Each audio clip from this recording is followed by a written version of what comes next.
The United States of America was founded on the principle that government should not favor any religion above another, but that principle has been eroded to the point of non-existence by the favoritism shown to religious organizations by the U.S. and state tax codes. If the founders intended that government should be separated from the regulation of religious thought, and that religion should be separated from the stamp of approval by the government, that intention has been cast aside. The Europeans from England and the Netherlands who came to America and established colonies were well aware of the dangers inherent in an established state religion.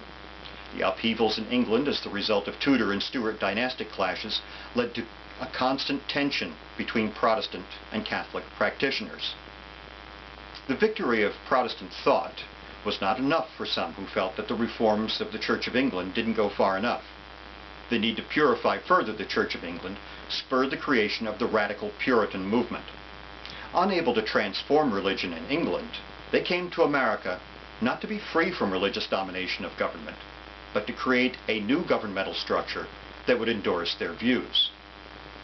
The Dutch, who had only recently freed themselves from the Catholic domination of Spain and the concomitant oppression of the Inquisition, created a more liberal atmosphere in the American colonies for religious practice, although there was still the favoritism shown to the Dutch reform movement in official government policies.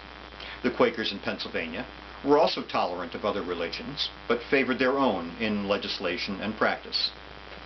In the southern colonies, settled by businessmen who were willing to adhere to the mainstream government religious policy, the Church of England received official sanctioning. When these colonies united to oppose Britain and declare independence, the only sure method of incorporating all the various religious viewpoints was to create a policy of complete governmental non-interference and non-association with religious institutions. With the writing of the Bill of Rights, setting forth in the first sentence of Amendment 1 to the Constitution that Congress shall make no law respecting an establishment of religion or prohibiting the free exercise thereof, the founders clearly separated the power of government from interference with the individual freedom to practice religion.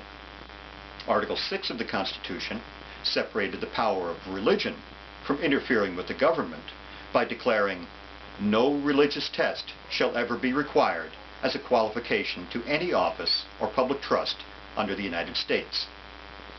The Supreme Court has affirmed in various cases that these provisions of the U.S. Constitution apply to the government of the states as well.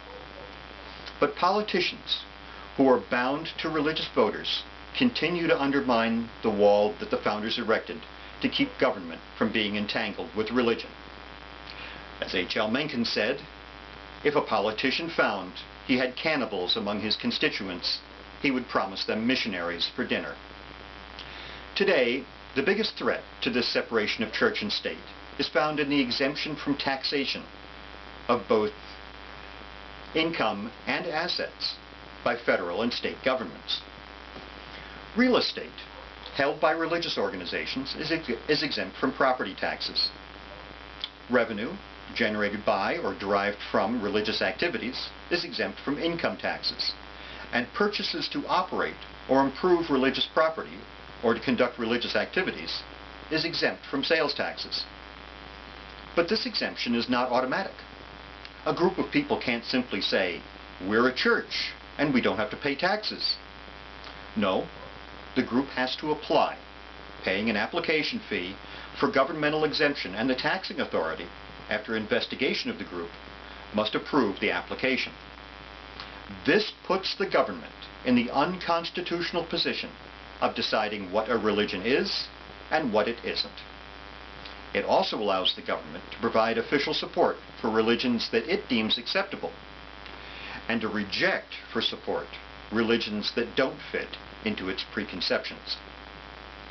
State governments usually follow the lead of the Federal Internal Revenue Service in granting exemption to a religious organization, and the operative application for 501c3 status is Form 1023, revised in June of 2006, with Schedule A requesting required information for churches.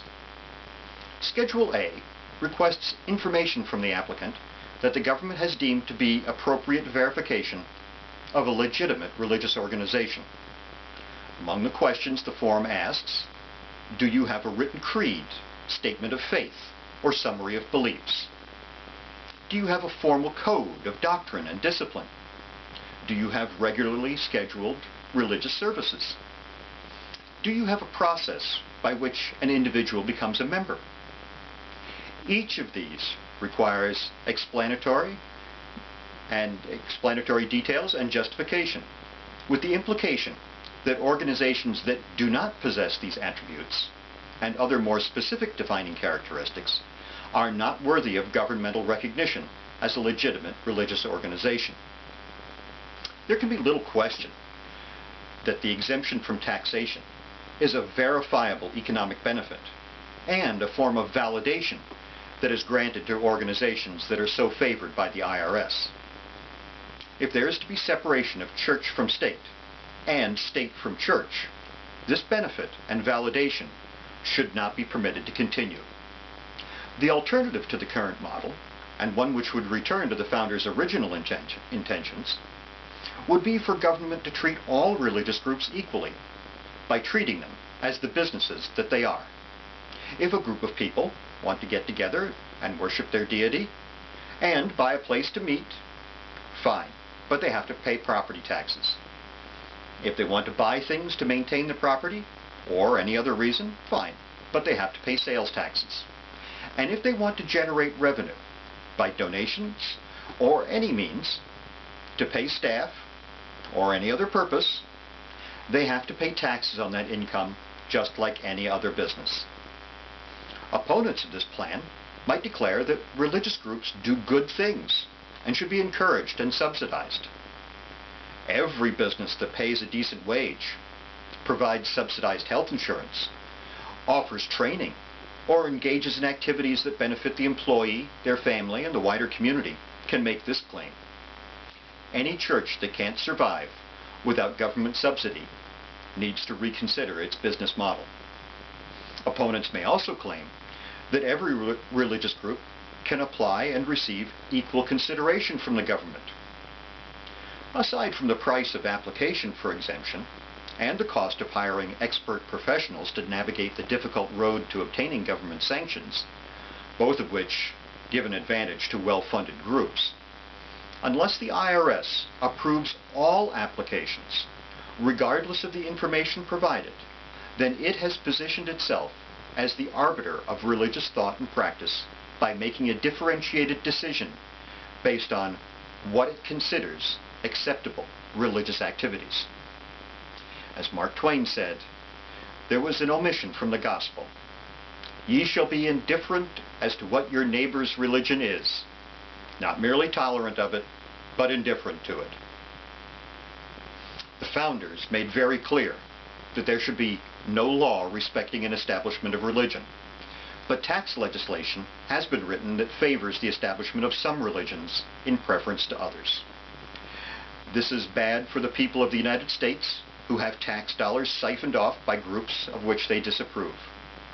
It is bad for the religions that are denied approval, and it is bad for the approved religions that have come to rely on government largesse.